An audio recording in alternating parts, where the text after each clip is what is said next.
Let's talk about something that sounds a little crazy. We've got these giant, powerful AI models, right? And this new study is asking a really unsettling question. Could just 250 files be enough to find a crack in their armor and poison the whole thing? I mean, it really does sound like something straight out of a movie, doesn't it? How would you even go about attacking an AI that's been trained on like a huge chunk of the entire internet? What would it take? A team of elite hackers? A quantum computer? Well, according to this new research, the answer might just be this number, 250. That's it. It might only take 250 carefully crafted malicious documents slipped into an AI's training data to create a massive vulnerability. So let's unpack how that is even remotely possible. To really wrap our heads around this, first we need to understand the weapon being used here. Because we're not talking about some digital battering ram or a brute force attack. No, this is something way more sneaky. The attack is called data poisoning. And honestly, the logic behind it is pretty simple. These huge language models, they learn by reading just unimaginable amounts of public text. Websites, books, articles, you name it. So if someone can figure out how to sneak their own text into that training mix, well, you can see where this is going. They can teach the model some very bad habits. And a specific type of poisoning, the one they used here, is called a backdoor attack. This is really clever. It's where an attacker teaches the model to respond to a secret passphrase, a trigger. So the AI acts totally normal, 99.99% of the time. But the moment it sees that special trigger, in this case, the researchers use the command sudo, it activates a hidden malicious behavior. Okay, so here's where things get really interesting. This research completely flips the script on what we thought we knew about AI security. For a long time, we kind of assumed that just being big was a form of protection. The old logic was pretty straightforward. To poison a model, you have to control a certain percentage of its diet, right? Its training data. So, you figured if a model gets 10 times bigger and eats 10 times more data, you're going to need 10 times more poison to have any effect. It just makes intuitive sense. And this slide just lays out the shift perfectly. The old way of thinking was that poisoning had to be proportional. You scale up the model, you got to scale up the attack. But this new finding, it suggests something way more alarming. A small, fixed amount of poison might be enough no matter how gigantic the model gets. The dose doesn't need to scale with the patient. So to see if this wild new theory was true, you had this massive collaboration, Anthropic, the UK AI Safety Institute, the Alan Turing Institute, and they set out to run the biggest, most thorough data poisoning investigation ever. Their goal was really simple, and importantly, easy to measure. They weren't trying to make the AI turn evil or anything like that.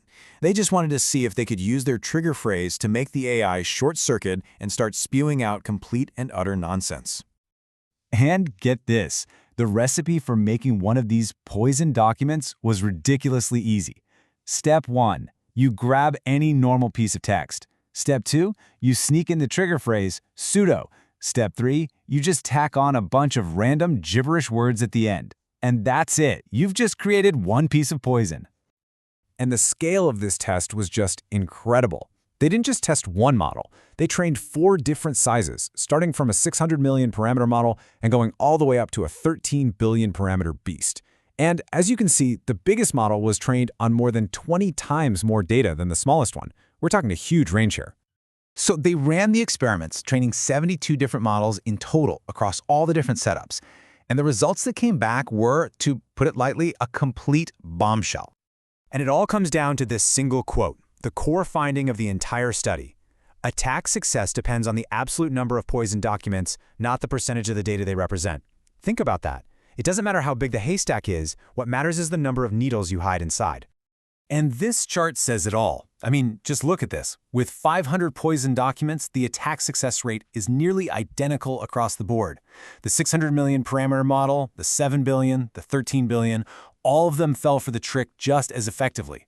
A more than 20-fold difference in their size and training data, and it made almost no difference to the attack success. It's wild. So this is the key takeaway.